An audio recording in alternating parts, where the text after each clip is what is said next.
Now, Selina Deady, mum to 5-year-old Caden. How is little Caden? Tell us a little bit about Caden. Come in a little bit closer to the microphone. Tell me a bit about Caden. What's he like? Now, Damien, Caden, he's an absolute little smasher.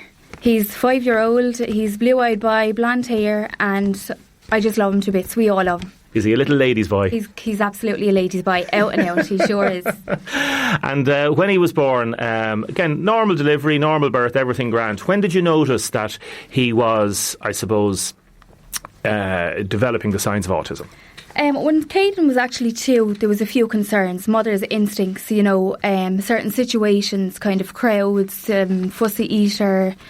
He seemed to be, kind of overwhelmed by a lot of kind of situations that he'd be involved in. And, so I kind of noticed concerns then. He was just like eye rolling, hand over the ears. And, it's when I noticed it, yeah. Yeah. And have you any other children yourself? I have a 2-year-old girl, Layla May. Lovely. Hello to her. Beautiful little girl. And hello to your mum as well, Elma. That's it. She's been unwell recently. That's it, yeah. And your dad, John, is here. John, thanks very much for coming in. Thanks, John, Caden, he's a little smasher, a little topper, is he? Yeah. Is he? Yeah, a little favourite, yeah. Tell us about him. Yeah. Well, he does his own things. You have to leave him do his own things. He's a quiet little fella. But he will get a little tantrum now and then, But a lovely little lad. A lovely little lad, yeah. And we'll talk about the issues regarding the HSE and stuff like that in a minute, Selina. Like you're from town, you're living in Kilcohen. Yes. You go into town quite a bit with Caden, so you'd have good experiences and bad experiences. Tell me an example of a good experience. Okay. Our days are routine, Damien, and we have our good and our not so good days, as anyone in the same situation would understand, So we'll go with the good day. So last Monday we took to town, so we had a little let's explore day. Caden loves to go off on certain days and explore. Yeah. So we got to town and we got to Parnell Street Credit Union. So there was a big red tourist train up above there, just up past the credit union. Yeah, the little train that goes around. Yes. Yeah. It was so overwhelming for Caden. He was sussing out the situation before he was approaching the train. So when we got to the train eventually, the driver, and I just want to give him a big mention, I hope he's listening in, Declan Fenley, he gave Caden a big huge wave. He smiled, he rang the bell. Caden started to shake with excitement. He was just so overwhelmed. He felt this guy understands me. And he was just, he was just so pleasant. We explained the situation to Declan. We explained all about Caden.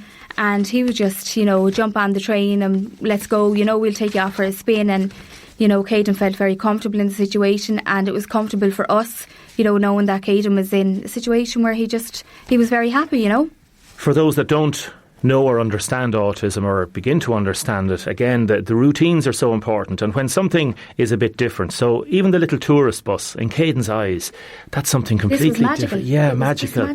And it's how to approach that, how to deal with it. So there's a trepidation there, there's a little bit of fear. And Declan made him feel brilliant. Just absolutely, thanks very much. And we really appreciate that day. It was just a great day for Caden. Yeah. And then, again, some people don't understand children with autism. So give us an example. Okay, so Tuesday week we headed to town, Grandad, we were going for new shoes. So as we got to Patrick Street, Caden had spotted there was a little gadget shop up Patrick Street, there's all different colours in the window and, bright lights really attracts Caden's eyes. And, we went into the shop, Caden wanted to go in, so we said that's okay, it's normal when something like this catches his eye, it's okay to take him on in and just leave him explore, So the object that Caden had focused on was locked in a glass cabinet, which left Caden kind of in a meltdown situation because Caden thought he could just go in and lift up this and walk out of the shop. Because he doesn't understand. Yes, that's it. So Caden took to the floor. So while Caden took to the floor, I approached the 2 girls that were working in the shop and I just explained, look, Caden's situation. They looked at each other and they didn't understand. They did not understand, which is understandable too because, a lot of people don't understand. So Caden took to the floor and I just said, look, is it okay if I go and just get onto the floor just to kind of calm Caden? So I took to the floor with Caden just to kind of calm him and settle him. And the 2 girls, they just, they were unknown. They didn't understand. And it's very difficult for you as a mammy to try and understand this. That's exactly it. And John, you were in town as well, were you? I was, yeah. Yeah, and it must be difficult to see your daughter having to deal with the situations that Caden deals with. And he can be so strong, real strong, like. And to the colours of items, it draws his attention. Yeah. But then when he goes into a meltdown situation, and that happens that he throws himself to the floor, Yeah. and you have someone passing by and they just take the phone out instead of just leaving things at it, just to take. Yeah, like that's very upsetting. That's like a voyeurism. It is, yeah. Isn't it? I And eventually... without talking about the girls themselves or whatever, but like this idea of shop owners or shop assistants, again, maybe being trained in how to deal with something like this. If there was a little item that they could, if a child could take out and bring back in, like what would you like to see shop owners and people working in shops maybe trained a bit more? That's exactly, just to deal with situations where, just to kind of like come over and just kind of calm the situation with the child, just to even just have something very small that's bright in colour. I'd always carry something in my handbag just to kind of calm him. But like I eventually got him from the shop outside, where he was left on the street in Patrick Street on the ground, where we had a crowd.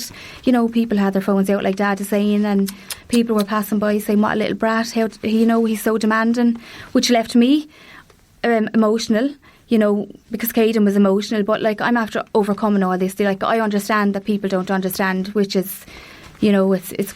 But okay. it still gets to you, Selina. As a mother, it still gets to you. It does, because it's so hard as a parent, and other parents that have kids with autism, they can understand how I feel, because, they would be in situations like this as well. But if shops would just consider just, having small little gadgets, just something bright in colour, just for kids if they go in, and if they feel, I'm not ready for this situation, just to kind of calm them with this little object, or, just even bright coloured lights in the shop, so they can just kind of... And John, as people are taking pictures, like what are you doing at this station? Can you say to them, lads, will you stop, or what can you do as a granddad? There's nothing you can really say, because they're going to do it, and there's no point in you getting annoyed, because you're going to get yourself worked up, and you're focusing on the child. You're not focusing on them. Your concern is the child, getting him sorted, calming him. Now, when that did happen, as we headed off up Patrick Street with him, there was a lovely woman passed in a car. She seen what was going on. Now, she went back and she got her car and she passed us and asked us, did we need a lift? Oh, that was lovely. That was very lovely. much to that lady also for... But just to leave the child as he is and leave his parents sort him. Because you don't know what parents are going through. You don't know what a child is going through. No. And it's just... very difficult. It must break your heart sometimes. It does. It's heartbreaking, because they're not bold children. They're just... they have this little thing. And it's because a child don't look like they have a disability. It don't mean that they're suffering, Caden, he's perfect. He's perfect in every way. And, I don't find any different in Caden, because, I brought him into the world, and... I'm a super proud mother of Caden and all my family, and my sister. I'd be lost without her brothers, and thanks to all them for the support too. Yeah. Tell us about him accessing the health services. How difficult is it? Okay, so Damien, 2 weeks ago, we received a call for a meeting with a health professional. He told us that Caden is autistic. I just sat back. I knew, it's like a ton of bricks hit you. I knew myself anyway, but it was just, it's hard to kind of to take in. But look, but with Caden's official diagnosis that we should be seeing to in August will not happen, as the service have failed to see this. We could be looking at up to 3 years or more or longer for the diagnosis for Caden. We're being pressurised into Caden doing his third year in preschool. There's no need for it, as we want Caden to move on, have his education, just like every other child, and they just felt Caden wasn't ready for school, and where I feel he's my son and I want him to move on and have all the benefits of life. I want him to go through life like any other child, and what he needs, we hope he'll get. So we're going to keep fighting, Damien, and try and get this diagnosis. And Sculler Corner helping out, John, are they? They are. You see, they wanted Caden to do his third year in preschool, which would cost around 2,000. Oh my goodness! If he was to do it, but he's going to Sculler Corner, and Harry Flynn, fair play to Harry, gentleman. He's going to take him on. Now, he can't guarantee a full-time SNA, but he's going to do what he can for him, awaiting the results. So that's where we stand at the moment.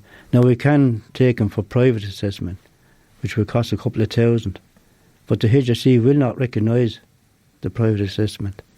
They will wait till they have their own assessment done before they give them an SNA. So you're kind of caught in a limbo, Selina. That's it, Damien. Yeah. I mean, we referred at the age of 2, and the way things are looking, he'd be 7 or 8 by the time HSE will get to do a referral on him. It's 4 years on and we're still going around in circles with appointments, and, you know, it's just shambles, Damien. They're failing us in every way they can, you know. It's ridiculous, really, like. Thanks for coming in. No problem. Thanks very much, and I'm sure you'll see more of us. I'm afraid we don't have any solutions for you this morning. The two things, obviously, the good story that some people understand, and it's important for everybody to educate themselves in autism. That's how to deal with somebody who has autism, because it's part of life. Yes. Like, as you say, Caden is a lovely, gorgeous little boy, and that's it. That's it, you know. And then for the system to, in some way, be able to accommodate the issues that arise with his condition, and that's not happening yet. Not happening, no. No intervention whatsoever. Nearly 5 years on, and there's still no answers for us. We'll talk to you again soon. Thanks very much, Damien. Thanks for coming in. No, you're most welcome. I know you weren't nervous this morning, so fair play to you. Thank you. Thanks a million. And a special hello to Elma. Is that right? Big shout out to my mum. Yeah, she was very unwell for a while, and she's recovering and she's doing great. So hello, mum, and you know, thanks very much for everything, and you do the best you can, and to everybody else that helps us along the way. And a special hello to Caden. John, thanks so much for coming in as well. Same, yeah. Thank you.